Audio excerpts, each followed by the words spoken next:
Então, boa noite a todos. Eu espero que estejam todos bem. Desde já eu quero agradecer muito a presença de todo mundo, a presença e a participação da Adriana. Eu vou começar me apresentando. O meu nome é Carolina Bering, eu sou a vice-presidente da Liga de Audiologia. E a gente pensou nesse evento em comemoração ao Dia do Audiologista. E pensamos nesse momento porque é muito importante a gente relembrar a importância da nossa liga. E antes de mais nada, eu queria parabenizar a Adriana, que desempenha um papel tão importante nessa área, parabenizar a nossa professora orientadora Carla e parabenizar todas as meninas da liga, que também fazem um papel muito importante em representar áudio dentro da nossa faculdade. Meus parabéns a todo mundo. E agora eu vou apresentar a Adriana. A Adriana, ela é fonoaudióloga, doutora Adriana.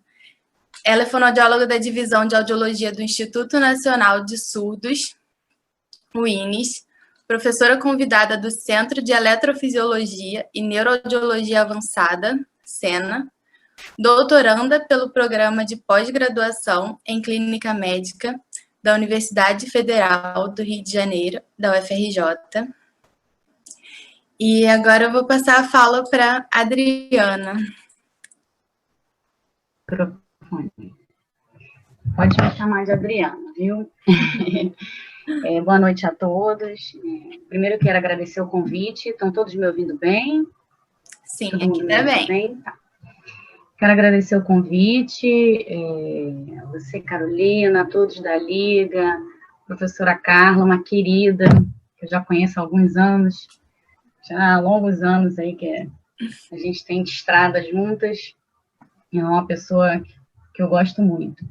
E é um grande prazer estar aqui para falar de uma área que eu gosto tanto desde a época da faculdade, enfim, sempre gostei muito de áudio, e vou poder falar um pouquinho dessa carreira que eu gosto tanto aqui para vocês. Nós pensamos em fazer isso como um bate-papo, né? Então, eu vou fazendo as perguntas, você responde. Tá ótimo. A primeira pergunta é: como foi o seu contato com a audiologia na faculdade? Você já sabia que gostaria de atuar nessa área enquanto estava na graduação? Bom, eu me apaixonei pela áudio no terceiro período, que foi o primeiro contato que eu tive com a audiologia. Eu me formei na UFRJ, e aí no terceiro período a gente tem as primeiras matérias mesmo de fono, né? Porque o primeiro e segundo período a gente tem pouca coisa de fonoaudiologia, a gente tem mais aquelas matérias base mesmo, né? Anatomia, fisiologia, que são super importantes, né? Mas a gente passa aquele primeiro ano assim meio, e aí, como é que vai ser? Onde é que eu vou atuar? Voando.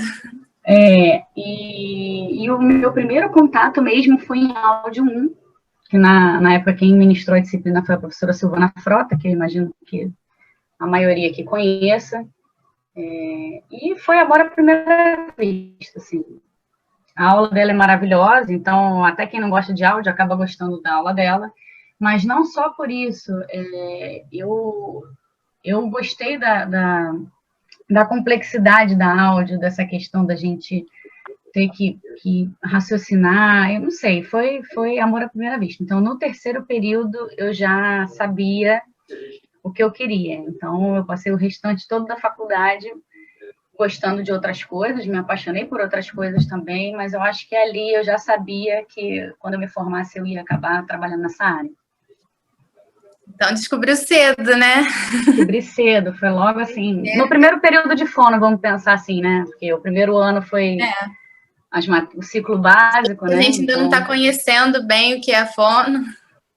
Exatamente. E foi amor à primeira vista, assim.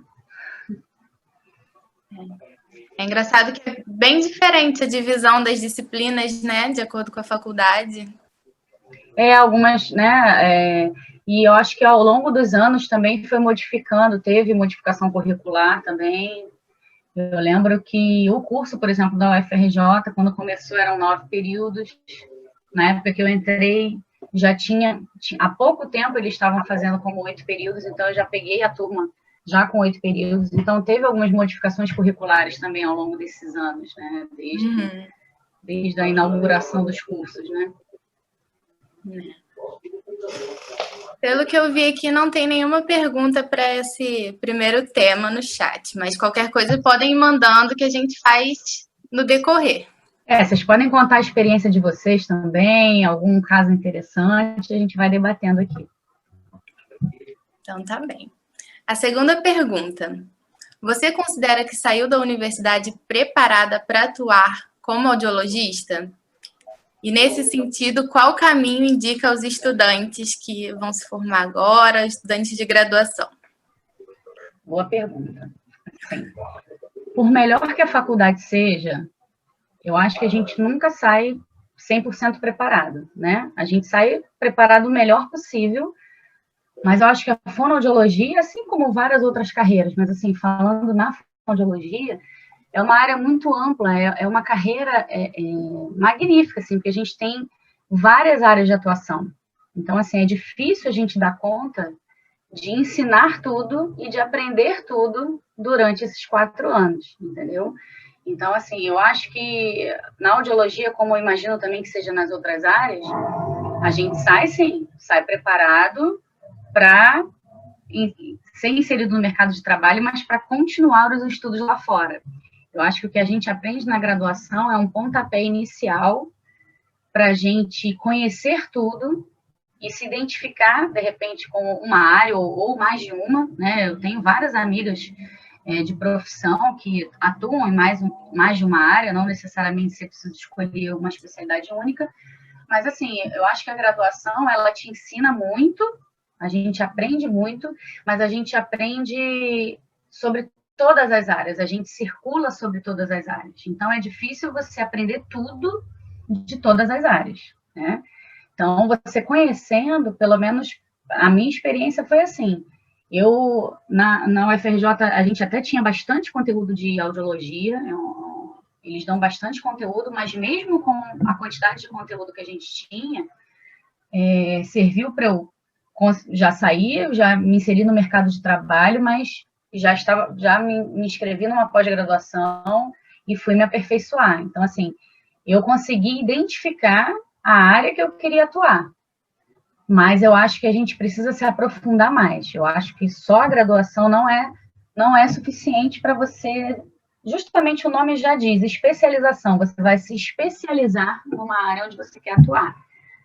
Se alguém quiser falar sua experiência, eu acho que é super bem-vindo. Mas, assim, na minha experiência, foi assim. Eu tive bastante conhecimento, mas não conhecimento aprofundado. Você acaba aprendendo. Você sai, lógico, você sai da faculdade sabendo fazer uma audiometria, né, sabendo fazer exames básicos. Mas, assim, você não sai da faculdade sabendo detalhadamente fazer uma avaliação de processamento auditivo. A gente aprende na faculdade, nem todas, mas mesmo as que a gente aprende, você não aprende os mínimos detalhes, todos os tipos de casos que você pode... acho que só no dia a dia, só na atualização mesmo. Acho que a Carla colocou alguma coisa aqui, né? Deixa eu ver aqui. Colocou. Ela botou, a Adriana sempre foi muito interessada. A conheci quando buscava estágio extra. Queria aprender e me acompanhar na aula infantil. Lembro. Lembra, Adriana?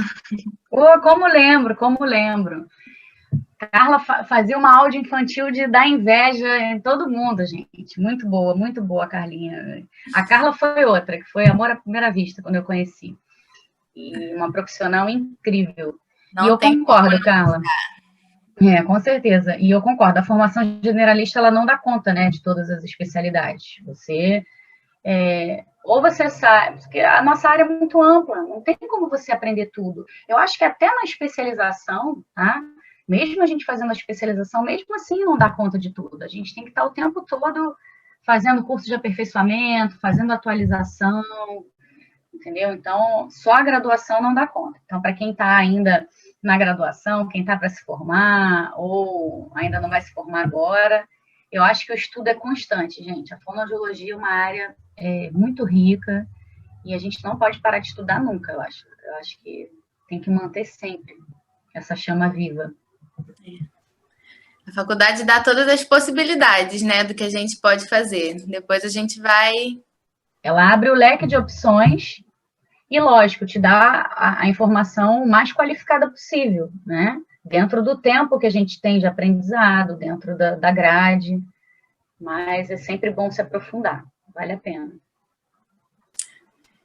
Pelo que eu vi aqui também não tem nenhuma pergunta, só o comentário da Carla. Vamos para a terceira pergunta. Como foi a experiência com audiologia no primeiro emprego? Interessante essa pergunta. É bom. Gente, eu tô adorando isso aqui, porque eu tô relembrando umas coisas assim muito legais. Eu me formei em dezembro de 2006. Vou fazer 14 anos de formada agora. E parece que foi ontem. E o meu primeiro emprego, como fono e como audiologista, porque, na verdade, eu tive pouquíssimos empregos fora da área de áudio, mas meu primeiro emprego foi um concurso que teve na Prefeitura de Campos. E, na época, abriu, acho que foi Campos e mais algum lugar que eu não me recordo, mas abriram um concurso específico para audiologia. E aí eu fiz. Falei, eu gosto de áudio, vou fazer o concurso para áudio.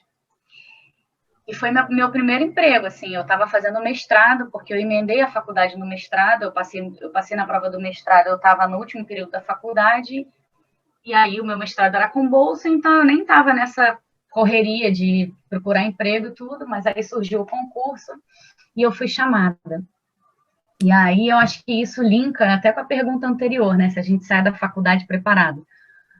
Porque eu me vi, assim, no meu primeiro dia de trabalho, eu cheguei lá e pensei assim, estou chegando agora, alguém vai lá, vai me apresentar o setor, vai me mostrar, sei lá, os equipamentos, a gente vai conversar, vai ter uma reunião, não sei o que passou pela minha cabeça.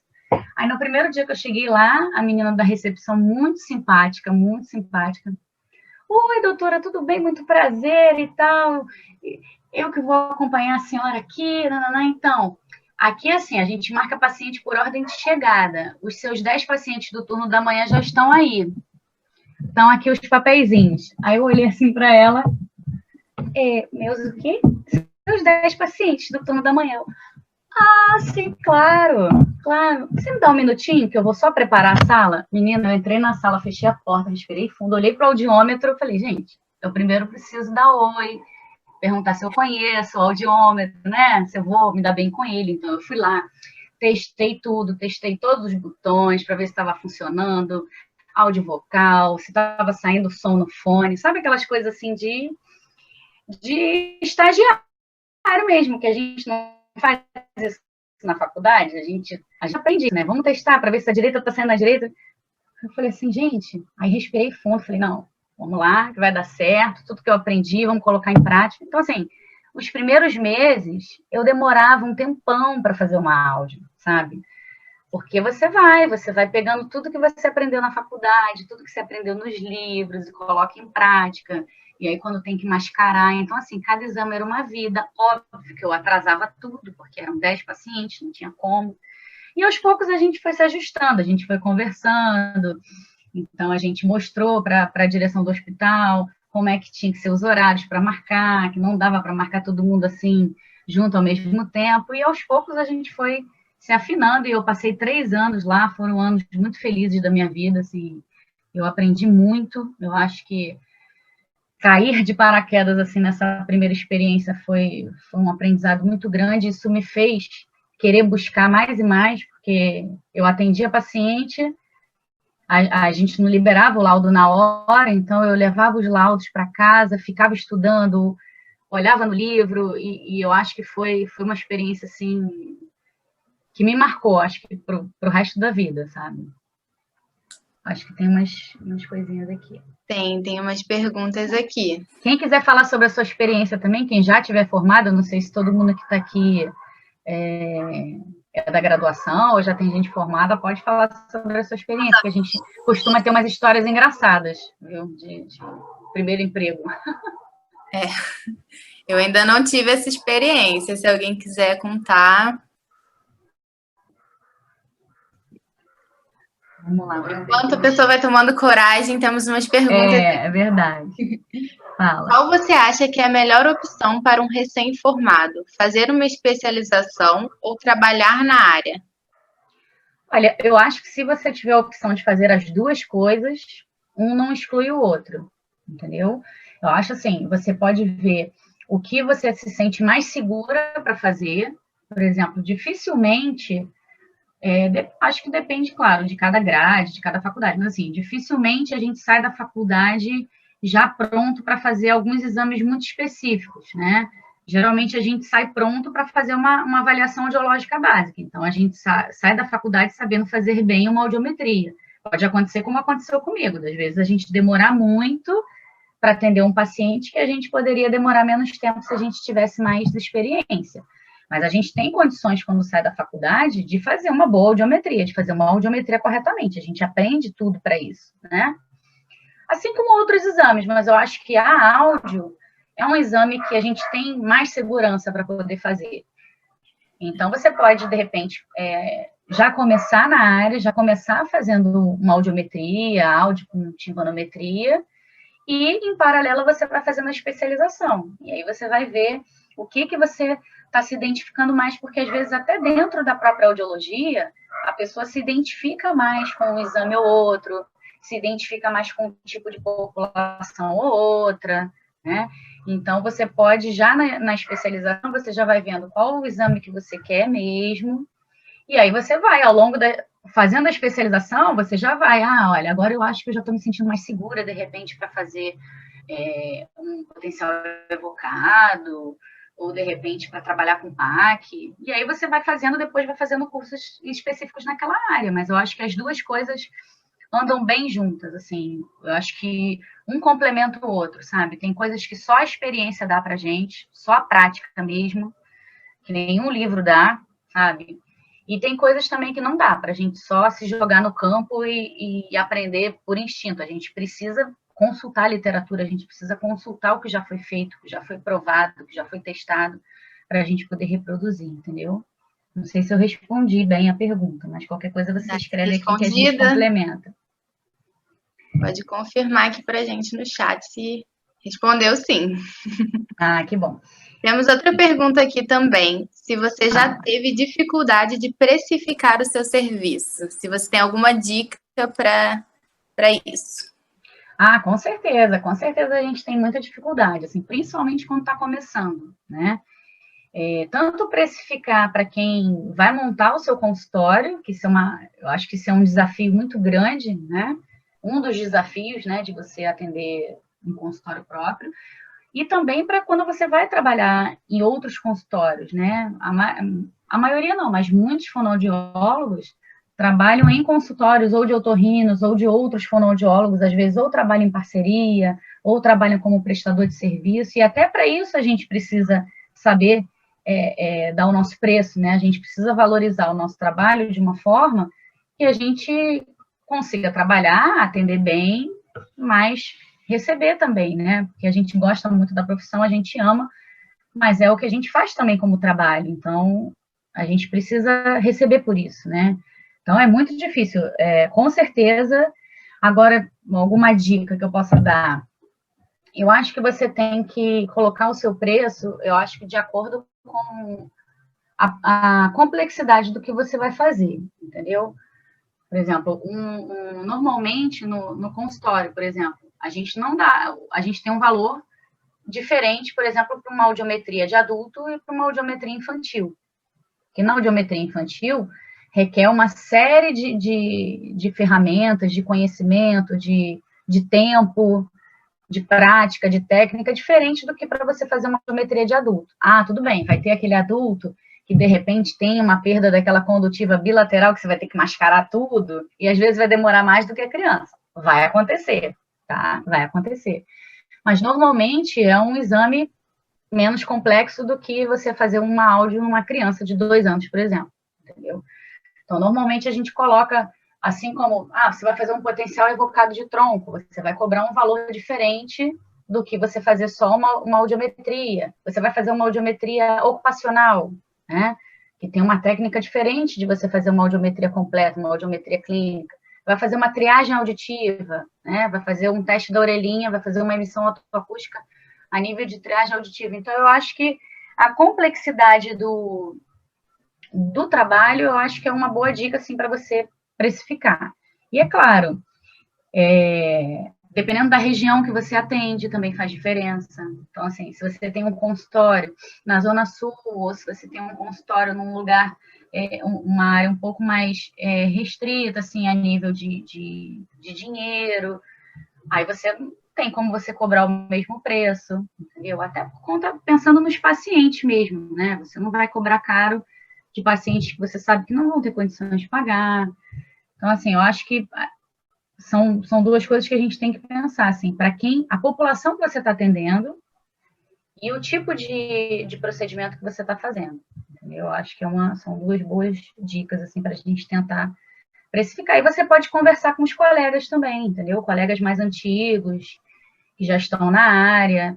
Geralmente, quando a gente se forma, a gente ou pede ajuda ou para professor, ou para, de repente, uma pessoa que te ajudou no estágio. Às vezes a gente faz estágio fora, e aí faz amizade com uma fono que já está formada, entendeu? Ou até veteranos da sua faculdade, que já estão formados há mais tempo.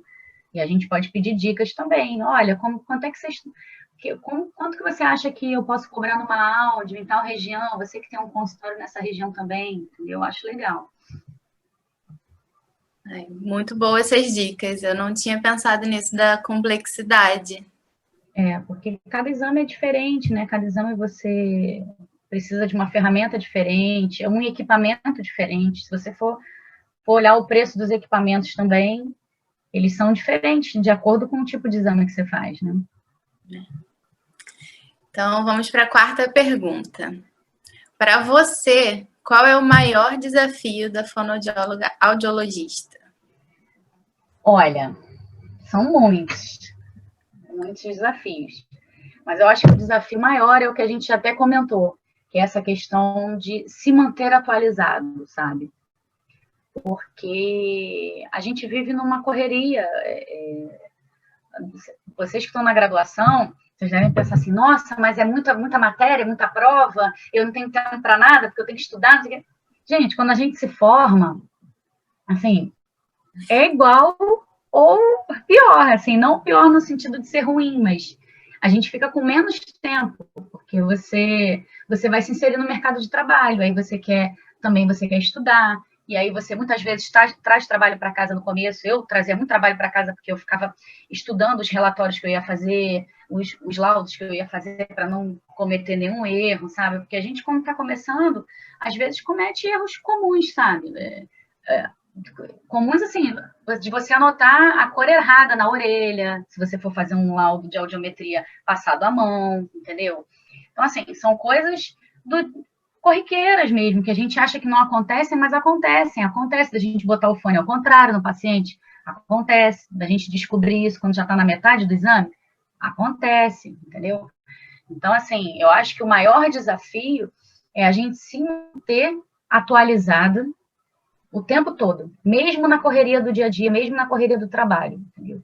Mesmo quando você já estiver bem inserida no mercado de trabalho, preencheu todos os seus horários lá com atendimento, seja consultório, ou de repente emendou no mestrado e quer trabalhar em paralelo, mas assim, nunca deixar de se atualizar. Eu acho que a nossa profissão ganha muito quando a gente se mantém sempre atualizado, sabe? Sempre à frente do tempo, sempre de acordo com tudo que está rolando, não só aqui no Brasil, mas eu acho que lá fora também, porque tem muita informação muito rica, muito boa, muito atualizada que vem lá de fora. A gente tem muita publicação internacional, inclusive, entendeu? Então, acho que o desafio é esse, porque quando a gente está na graduação, a gente acaba focando muito nessa coisa de eu tenho que estudar, eu tenho que passar na prova, eu tenho que, meu TCC, e aí, quando a gente sai, a gente pensa assim, gente, eu não aguento mais estudar, eu quero ganhar dinheiro, pelo amor de Deus, eu quero arrumar um emprego, eu quero ganhar dinheiro, mas não é bem assim, a gente precisa continuar se atualizando, então você pode fazer as duas coisas em paralelo. A Carla fez um comentário também sobre isso, que a áudio tem um vínculo muito estreito com a tecnologia. Temos muitas descobertas e que é fundamental a atualização e a capacitação constante. Exatamente, muito bem pontuado. Porque, assim, dependendo da área, inclusive, que você for atuar dentro da audiologia, se você for trabalhar com aparelho auditivo, for trabalhar com implante coclear, ou até mesmo com os próprios exames, tá? A gente tem avançado nos últimos anos de tecnologia, tanto de avaliação como de reabilitação, muito. Então, assim, não tem como você, se você ficar, às vezes, se você ficar um ano sem fazer curso, sem ir a congresso, sem fazer nem que seja um seminário de atualização, você acaba ficando mesmo defasado, sabe? Com informação defasada. Então, assim, eu não tenho, esse ano eu não tive condições, não posso ir para congresso. Pesquisa artigo na internet, tem tanta publicação gratuita, sabe? Disponível em vários sites de pesquisa. Então, assim, tem muito material disponível gratuitamente e tem muito material disponível que a gente tenta, claro, se organizar da medida que pode, para ir pagando um curso aqui, um curso ali, e a gente não deixar de se aperfeiçoar. Verdade. Tem muito recurso, né? O avanço da tecnologia influencia bastante a fonoaudiologia, em especial a audiologia devido aos equipamentos, recursos terapêuticos, como a AS e o IC.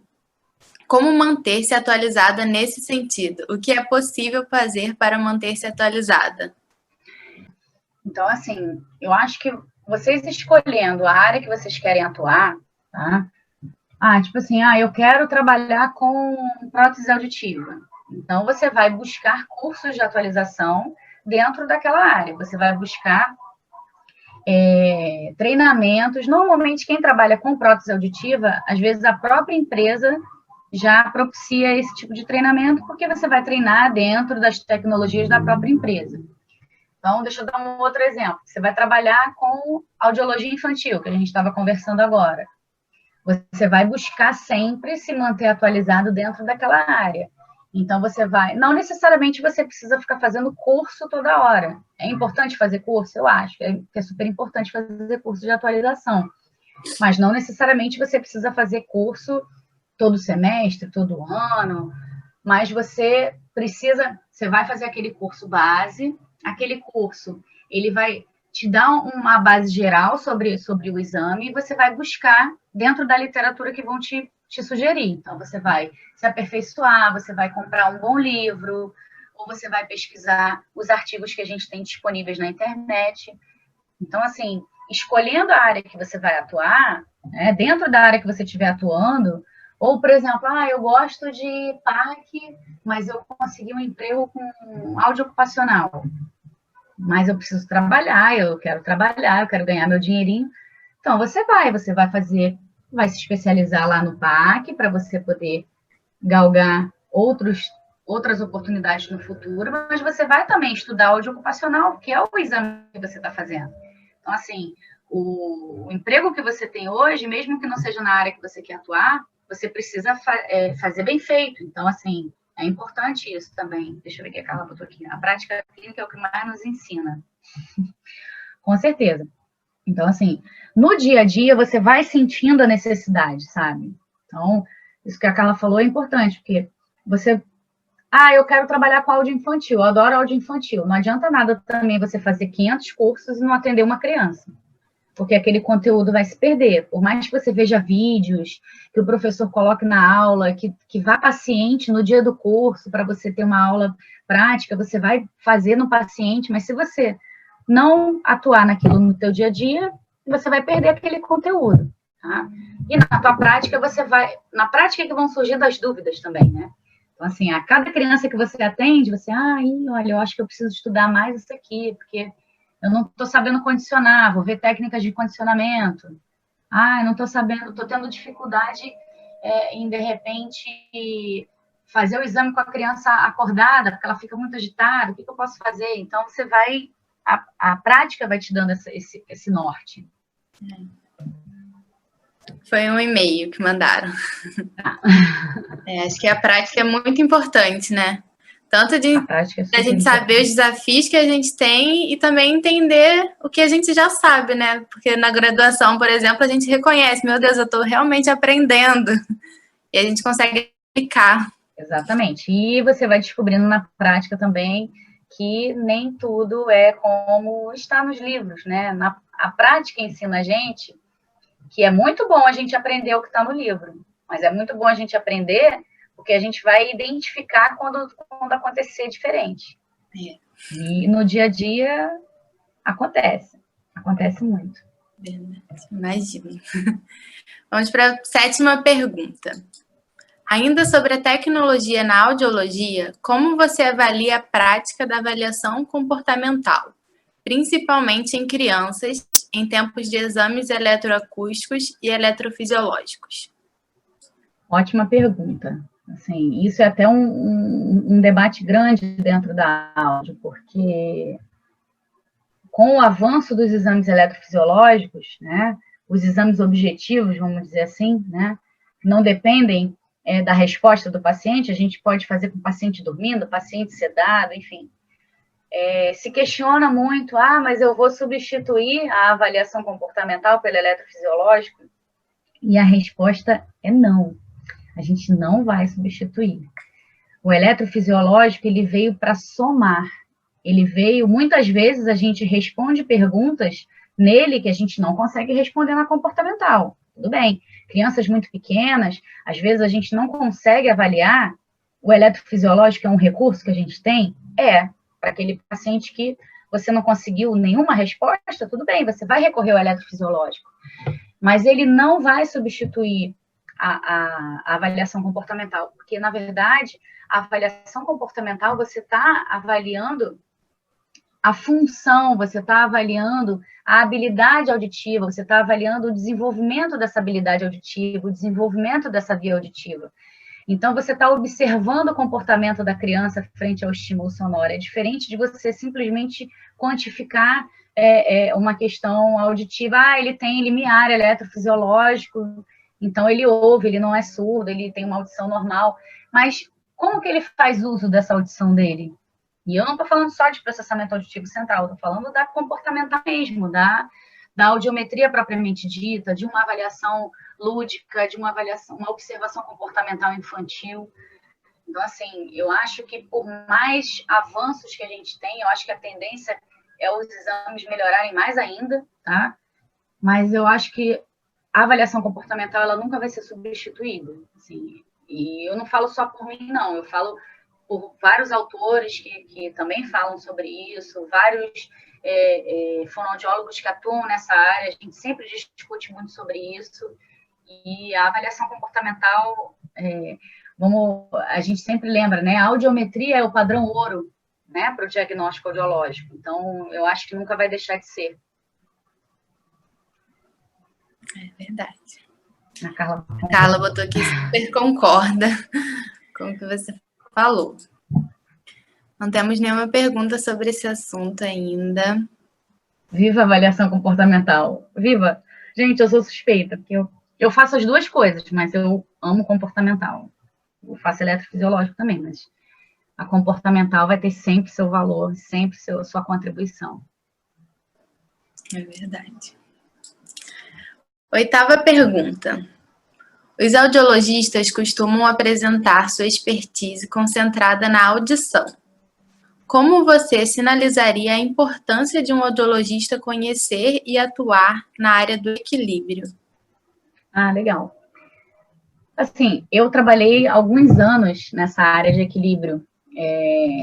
Na verdade, quando eu me formei, eu me formei já com o intuito de trabalhar na área de equilíbrio. Foi amor à primeira vista também, no 6º período, quando eu tive a disciplina de otoneuro, eu achei incrível, eu falei, não, maravilhoso, eu quero trabalhar com isso. E então eu saí da faculdade já pensando em atuar nessa área de equilíbrio. Então, eu acho que hoje eu não estou trabalhando com equilíbrio, desde que eu morei alguns anos em Natal, fui acompanhar meu esposo e agora voltei, então eu ainda não retornei para a área, eu acabei indo para essa parte da avaliação infantil, do PAC, e que eu gosto muito também. Mas eu acho super importante a gente, mesmo quem não atue na área, eu acho super importante a gente ter conhecimento sobre, sabe? Até para identificar para quem a gente vai encaminhar o nosso paciente, entendeu? Mesmo que você trabalhe só com avaliação auditiva, mesmo que você atenda outros exames, eu faço eletrofisiológico, eu faço só audiometria, mas é importante você ter um mínimo de base, um mínimo de conhecimento sobre as alterações do equilíbrio, para você, pelo menos, saber orientar o teu paciente, saber encaminhar o seu paciente, entendeu? Então, eu acho super importante. É uma área que eu gosto bastante, eu acho que a gente tem excelentes resultados, tá? E a parte de reabilitação vestibular, então, vocês até conversaram com a Cláudia Candelô há pouco tempo, que eu sou super fã, trabalho com ela lá no consultório, ela é maravilhosa. E eu acho que a gente não precisa fazer essa separação, eu acho que essa separação não tem que existir, sabe? A audição e equilíbrio, elas estão dentro do mesmo lugar, entendeu? Então, assim, aí a orelha interna, então a gente não tem que fazer essa separação, claro. Não tem como a gente, às vezes, trabalhar com tudo? Às vezes não tem, dependendo do lugar que você trabalha, às vezes você quer concentrar os seus estudos ou quer concentrar o seu conhecimento numa área, mas não deixe, pelo menos, de conhecer o básico, entendeu? Eu acho que a gente tem que conhecer um pouquinho de cada área, mesmo que você escolha o teu público, escolha o foco do teu exame, mas você tem que conhecer um pouquinho para você poder orientar seu paciente. O paciente que vem para você para audiometria, ele pode não estar sendo assistido, sabe? A gente, às vezes, recebe o paciente já com tudo prontinho, veio de um bom médico, com um bom pedido, ele sabe para onde vai voltar. Mas, às vezes, a gente atende o paciente, principalmente no serviço público, e, às vezes, o paciente está perdido, ele não sabe para onde vai, sabe? Ele não sabe o que vai fazer com aquele exame. Então, acho importante a gente poder dar esse norte para o paciente. Não temos perguntas, mas temos um super comentário aqui. Carla, não vale. Você é café com leite. Ela falou: Adriana é audiologista raiz, vai do equilíbrio ao PAC, passando pela eletrofisiologia e avaliação comportamental. Super gente, eu sou audiologista raiz mesmo. Eu gosto. Eu gosto de tudo da áudio, assim. Eu gosto de tudo. Até prótese até pela prótese eu já passei também, mas eu gosto de tudo. Assim. É porque a gente vai, à medida que vai passando os anos, a gente acaba escolhendo o nosso cantinho, sabe? Mas eu gosto de. Se eu tivesse que voltar para a otoneuro hoje, eu voltaria com o maior prazer. Sim. Não, mas olha, eu acompanhei 2 cirurgias na época que eu era professora substituta. Eu era professora substituta de prótese. E aí, cheguei a acompanhar 2 cirurgias. Achei o máximo, né? Achei o máximo. Sabe que eu tenho vontade de fazer aquele curso lá de Bauru? Eu tenho vontade de fazer aquele curso, mas eu não tenho. Gente, eu não tenho perna para isso. Não dá. Então, definitivamente não falta nada. Não, falta. Eu queria fazer esse curso lá de Bauru, mas não dá, gente. Não dá. Não dou conta, não. Não dou conta, não. Como você vê o empreendedorismo na área da audiologia? Ficaremos sempre vinculados aos médicos, otorrino principalmente? Olha, interessante, porque assim, na audiologia eu acho que a gente tem uma abertura assim muito grande para ter independência em muitas coisas, sabe? Eu acho que a gente pode empreender de diversas formas. Ainda por cima, hoje em dia, que até as mídias sociais estão muito fortes, né? A gente vê, eu tenho colegas já com as suas páginas consolidadas em Instagram, canal no YouTube, e eu acho assim, a gente tem um campo muito bom para empreender dentro da audiologia. Seja você ter o seu próprio espaço, tá? Eu acho que a gente pode sim ter, quem tem esse desejo, quem tem esse interesse de ter o seu próprio espaço, eu acho super viável, tá?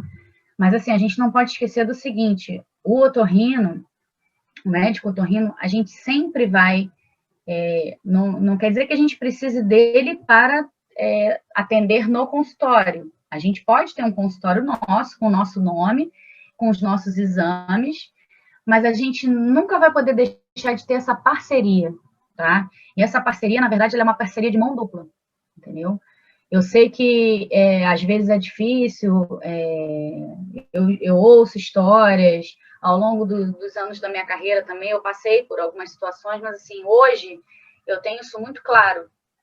Hoje eu tenho a sorte de trabalhar com com otorrinos maravilhosos e que são super parceiros, mas eu acho que a gente tem que valorizar isso, sim, essa parceria. A gente não pode esquecer disso, porque a gente faz o exame que a gente faz no nosso paciente, ele tem um objetivo fim. A gente não faz o exame por fazer, para dizer se está normal ou se está alterado.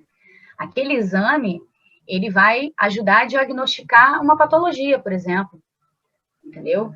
Então, a gente precisa dessa parceria com o médico. A gente não pode ir além, a gente não pode, não digo nem invadir uma área que não é nossa, mas, assim, a gente tem que ter conhecimento, sim, a gente tem que saber o que aquele exame que a gente fez significa, a gente tem que ter um raciocínio clínico de saber que aquele paciente, possivelmente, ele tem uma otite, ele tem uma otosclerose, ele pode ter a patologia A, B ou C, a gente precisa disso, a gente precisa desse raciocínio clínico até para poder fazer um exame de qualidade, porque senão a gente fica só apertando o botãozinho, né? Então, para a gente fazer um exame de qualidade, a gente precisa saber o que o paciente possivelmente tem com aquele exame. Mas a gente precisa do otorrino para fechar esse diagnóstico junto com a gente, para tratar o paciente junto com a gente, para atender o paciente junto com a gente. Então, assim, eu sou muito favorável a essa parceria. Então, eu acho que eu prefiro, inclusive, que o paciente tenha passado pelo otorrino antes de vir para mim e eu possa devolver o paciente para o otorrino depois. Então, eu acho que esse caminho é legal. Ele passa pelo otorrino, o otorrino vai fazer toda aquela avaliação clínica, vai não só olhar o ouvido para ver se tem cera e tirar cera, mas ele vai fazer uma investigação clínica, uma investigação médica daquele paciente, e o paciente já vai vir para a gente poder... eu acho que é muito mais fácil a gente fazer esse raciocínio clínico em cima de um paciente que já vem avaliado, já vem... Mas acontece muito da gente receber o paciente de primeira mão. Então, assim, é legal a gente ter para quem mandar também. Então, eu sou muito favorável a essa parceria. Eu acho que essa parceria ela tem que ser mantida, mas isso não impede que a gente tenha o nosso espaço, tanto físico quanto a nossa página no Instagram, para poder orientar a população, orientar os outros fonoaudiólogos, que a gente possa empreender dando aula, dando supervisão. Eu acho que tudo isso é uma forma de empreender, entendeu? Você passar seu conhecimento, você atender seus pacientes. Então, eu acho que isso é super válido, sim, mas sem esquecer dessa parceria. Desvincular isso de algo ruim, né? Porque, assim, acontece, gente, acontece. Tem otorrino que implica com a gente? Tem, mas tem fono que implica com o otorrino também, entendeu? Então, assim, eu acho que isso em todas as carreiras, não é só na fonoaudiologia, entendeu? Acho que todas as áreas de saúde a gente vê essa briga em alguns momentos de médico com fisioterapeuta, médico com enfermeiro. Muitas vezes essa briga vem por lá, mas muitas vezes a briga vem por aqui também. Então, por isso que eu tô sinalizando isso, assim, antes da gente achar que, mas o médico, ele quer que a gente faça isso.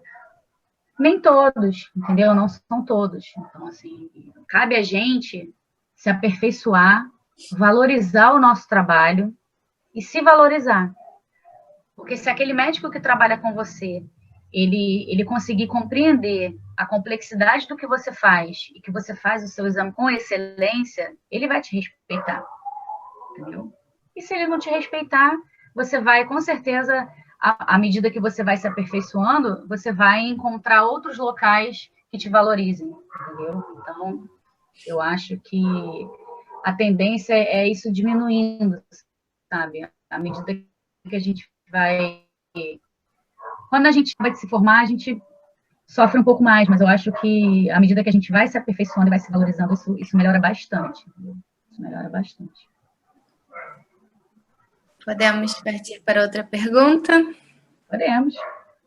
Essa é a nossa última pergunta daqui. Se alguém tiver mais alguma pergunta, pode sentir à vontade para fazer. E para fechar com chave de ouro, se pudesse dar um conselho para quem gostaria de atuar na área, qual seria? Então, o conselho, né? Vamos ver se eu posso dar um conselho. Mas o conselho, eu acho que é o que a gente já falou aqui, a gente transitou por esse assunto em várias perguntas aqui. o conselho é a gente nunca deixar de se atualizar. Nunca. Eu acho que o que mantém o nosso exame de excelência é a atualização. E eu não digo, vou repetir de novo, não digo de ficar pagando cursos, tá? É se atualizar, de estar o tempo todo conectado nas novidades, o tempo todo conectado nas novas pesquisas, tá? A gente tem vários sites lá de fora, assim, que vocês perguntaram até dos sites, né? Agora, respondendo essa pergunta do conselho, eu lembrei. É legal para a gente se atualizar, olhar todos esses sites das academias. Então, assim, Academia Brasileira de Audiologia, Academia Americana de Audiologia, a britânica, canadense, todos esses órgãos, né, se é que pode chamar assim, eles têm resoluções que são atualizadas periodicamente. Então, por exemplo, eu dei um curso de áudio infantil agora, semana passada, e assim, a gente tem guidelines novos, a gente tem das academias lá de fora, de 2019, de 2020. Então, assim, são guias que a gente pode usar para normatizar a nossa prática, que são sempre atualizados. Então, a gente está sempre... E você não precisa pagar nada por isso. Você vai lá no site, baixa o manual, entendeu? Os daqui, da Academia Brasileira de Audiologia, a gente tem acesso em português, e esses das academias lá de fora tem essa questão que é em inglês, mas, assim, vale a pena. Eu acho que vale a pena, entendeu? Então, meu conselho é mantenham-se sempre atualizados, porque eu acho que aí a chama fica sempre acesa, e eu acho que a fonoaudiologia só ganha com isso, entendeu? Verdade. Muito obrigada. Já temos um comentário aqui de agradecimento da Carla. Adriana, super obrigada. É sempre muito bom te ouvir, pura inspiração para as alunas e para todas nós. Que isso. Eu que agradeço a oportunidade, assim, eu amo a audiologia, entendeu? Assim, quem está assistindo aqui essa nossa conversa, esse nosso bate-papo e quer trabalhar com áudio, eu acho super válido, eu acho que vale a pena, a gente tem campo, tá? A gente tem oportunidade de trabalho. Agora a gente está num período, né, assim, que é mundial, mas assim, o nosso país, acredito que por enquanto a gente não vai ter muito concurso, né, assim, em tão pouco tempo, mas se Deus quiser as coisas vão normalizar e futuramente a gente vai voltar a ter os concursos, até porque as fonos que estão neles vão se aposentar em algum momento, né? A gente já tem lugares, inclusive, que já estão precisando de mais fono, então, em algum momento a gente vai ter que ter concurso, mas independente de concurso, eu acho que a gente tem muita oportunidade, sabe, na área de áudio, é uma área que tem campo para todas as subespecialidades, tá? Então, para quem faz o exame bem feito, para quem faz com amor, quem faz com conhecimento, eu acho que sempre vai encontrar uma porta aberta, sabe? Então, eu sou suspeita, eu acho que vocês viram que eu adoro o que eu faço, né? Eu amo muito áudio e super indico essa área, viu? Temos outro comentário aqui também, que amou esse bate-papo da Leidiane. Muito obrigada. Muito bom ouvir suas experiências e aprender com você. Muito obrigada, gente, pelo carinho, pelo convite. Jane é a nossa presidente, que pensou nesse momento de troca junto com a gente, nessa liga. Uma honra estar aqui. Vocês podem contar comigo para o que vocês precisarem, viu? Vocês já têm meu contato aí, podem me chamar. Reduziu muitas angústias. Mas é normal, gente, é normal. Mas passa. E cada coisa com a sua surpresa, cada época, cada fase com seu desafio diferente. Entendeu? Vocês têm os desafios agora da graduação. Quando se formarem, virão outros e novos desafios. Mas eu acho que se vocês mantiverem o amor pela profissão sempre vivo, eu acho que o resto a gente tira de letra, entendeu? O resto a gente passa pelas dificuldades que sempre existe, não é só na fonoaudiologia, em tudo na vida. E eu acho que a graça está aí, né? É verdade. A gente supera tudo. Eu queria agradecer em nome de toda a Liga a sua participação, você ter aceitado esse convite. Foi muito bom poder ouvir suas experiências. Acho que o que a gente está fazendo aqui hoje vai muito de encontro com o que foi falado durante a palestra, que é se manter atualizado. Acho que essa troca é muito importante para a gente, esse empenho, né? A gente está aqui até 9 conversando sobre um assunto que a gente gosta, que a gente pretende seguir, ouvindo uma pessoa que entende do assunto. Então, muito obrigada mesmo. Foi muito enriquecedor para a gente poder escutar, poder absorver esses conhecimentos todos. Obrigada mesmo. E obrigada a todo mundo também que está aqui participando com a gente desse Muito momento. obrigada, gente. Que bom que vocês gostaram. Muito obrigada pelo convite. Gostei muito de estar aqui com vocês, de coração. Nós que agradecemos, foi muito bom. Então, uma boa noite a todo mundo. Obrigada novamente, Adriana. Uma excelente noite a todos. Boa noite a todos. Obrigada pela presença. Obrigada pela presença de todo mundo.